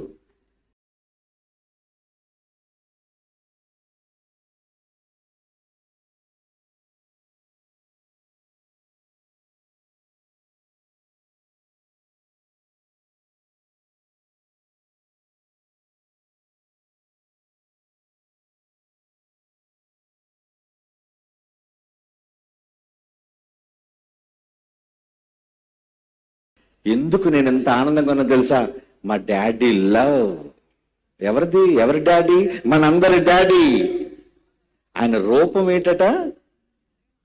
ప్రేమ. ఆయన రూపం అటండి దేవుడు ప్రేమ. చదవండి బైబిల్లో మాట, 1 యోహాను పత్రిక 4వ అధ్యాయం. కమాన్, open the Bible.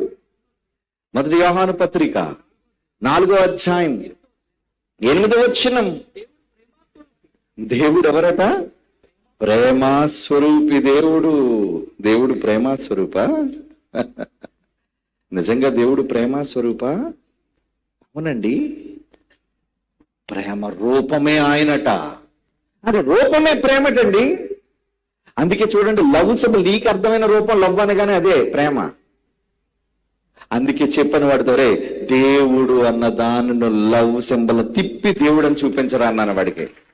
లేకన్ my son, కమాన్ రా, కమాన్ కమాన్. మళ్ళా పాట వేయడానికి రెడీగా ఉండండి. వాడు తండ్రి పోగొట్టుకున్నాడండి. వాళ్ళ నాన్నగారు ప్రేమ, వాళ్ళ నాన్నగారి పేరేంటో తెలుసా అండి? ప్రేమ్. వాళ్ళ నాన్నగారి ప్రేమ, వాళ్ళ నాన్నగారు చచ్చిపోయారండి.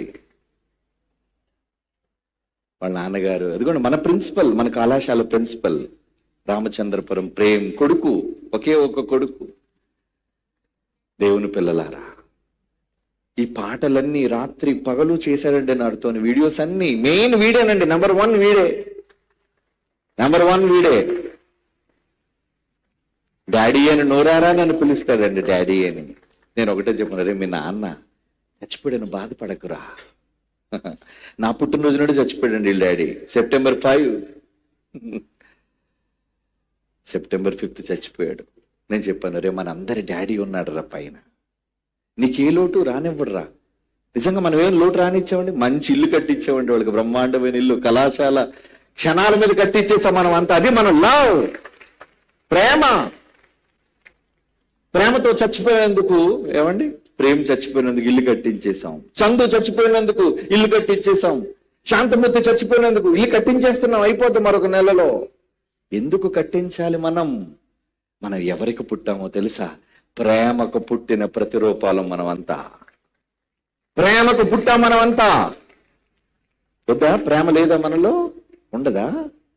మన తండ్రి రూపమే ప్రేమ అయితే మీలో సహోదరుల మధ్య ఎందుకు ప్రేమ లేకుండా ఉన్నారు? కక్ష ఎందుకర్రా? నీ పొరుగు వాడిని చూసి పగెందుకు, ద్వేషం ఎందుకు? అదే యేసు అన్నాడు, నాన్నగారు మీకే ఎంత ప్రేమ ఉంటే ప్రేమ ఏంటో భూమి మీదకి వెళ్ళి చూపిస్తాను నా చావులో. తన చావుతో చూపించాడండి ప్రేమ. సిలువ మరణం పొందినంతగా ప్రేమించాడండి. What a wonderful love. నిజంగా క్రైస్తవ్యం ఈ రోజు 1 కొరింథీ 13వ అధ్యాయం ఏం చదువుతున్నాను చెప్పండి? ముందు అందరూ కంఠోపాఠం చేయవలసింది, మన జీవితాల్లో అలవర్చుకోవలసింది. కొరింథీలకు రాసిన 1వ పత్రిక 13వ అధ్యాయం అంతా అలవర్చుకోవాలి మనం. అందులో కొన్ని మాటలు ఏమున్నాయో తెలుసా? కొరింథీలకు రాసిన 1వ పత్రిక 13వ అధ్యాయం 4వ వచనం ముగించుకుందాం. ప్రేమ దీర్ఘకాలము సహించును, ప్రేమ దయ చూపించును. ప్రేమకి ఇంకా కూర్చోండి వస్తారు. మీకెందుకు కంగారు? ఏ డాడీ కావాలి మీకు? వినండి, వస్తున్నారు ఆయన మెల్లిగా. మీ అందరి కోసం ఓపిక కూడగట్టుకొని వస్తున్నాడు ఆయన. చదవండి ఇప్పుడు బైబిల్. ప్రేమ దీర్ఘకాలము సహించును, దయ చూపించును, ప్రేమ మత్సరపడదు, ప్రేమ డంబముగా ప్రవర్తించదు, అది ఉప్పొంగదు, ఎదుట వ్యక్తి పట్ల అమర్యాదగా నడవదు, నా సొంత ప్రయోజనాన్ని కోరుకోదు, త్వరగా కోపపడదట, అపకారం ఒకవేళ నీకు ఎవరైనా చేస్తే అపకారాన్ని మనస్సులో ఉంచుకోదట. దుర్నీతి ఎక్కడైనా తప్పు జరిగితే దుర్నీతి విషయమై సంతోషపడకుండా సత్యమందు వాక్యమందు సంతోషం, వాక్యమందు సంతోషం. అన్నిటినీ తాళును, అన్నిటినీ నమ్మును, అన్నిటినీ నిరీక్షించును, అన్నిటినీ ఓర్చును, ప్రేమ శాశ్వత కాలముండును.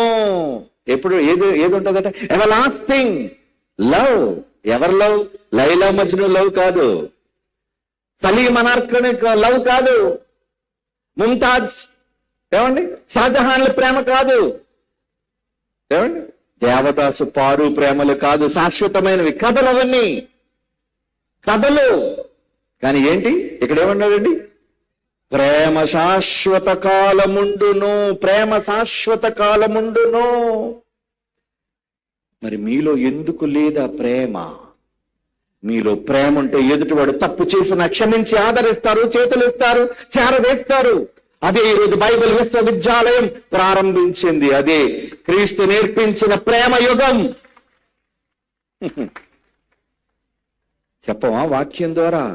అందుకే ఈ మాటలు చదువుతాను, ఆ పాటలో మీకు అర్థమయ్యో లేదో ముగించేస్తాను.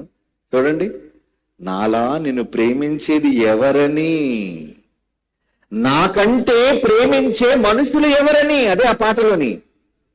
నువ్వు కావాలని స్వర్గం విడిచానని రాశానండి. నువ్వు కావాలని స్వర్గం విడిచాడు ఎవరు? నీకు ఊపిరి పోయడానికి, నీకు మొట్టమొదటిసారిగా ఈ భూమి మీద పాదం పెట్టినది స్వర్గాన్ని విడిచిన నీ తండ్రి కాదా? యేసు తర్వాత వచ్చాడు, సెకండరీ. అవునా? నువ్వు కావాలని స్వర్గం విడిచానని, ఏది ఆశించని ప్రేమే నాదే అని. ఎవరిది? తండ్రిది. ఏది ఆశించని ప్రేమ నాదే అని, ప్రేమ రూపమే నాదని. అదే రాశానండి, ప్రేమ రూపమే నాది. తండ్రి అంటున్నాడు, నా రూపమే ప్రేమ అయ్యా. ఇంకా తొలి ప్రేమకు ఆరంభం నేనని. ఏమండి, యేసు కంటే ముందు ప్రేమ ఉందా? ఉంది. తండ్రి కంటే ముందు ప్రేమ ఉందా? నో, తండ్రి కంటే ముందు ప్రేమ లేదు.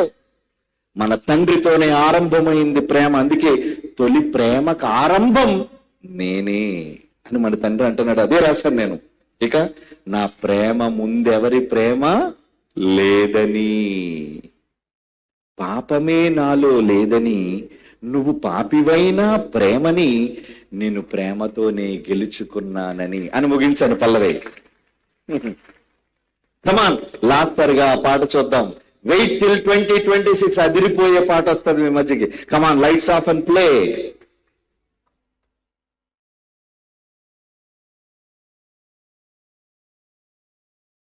అద్భుతమైన పాటలు 2026 చరిత్ర సృష్టించుకోవడానికి ముందుగా చెప్తున్నా మీ మధ్యకు రాబోతున్నాయి.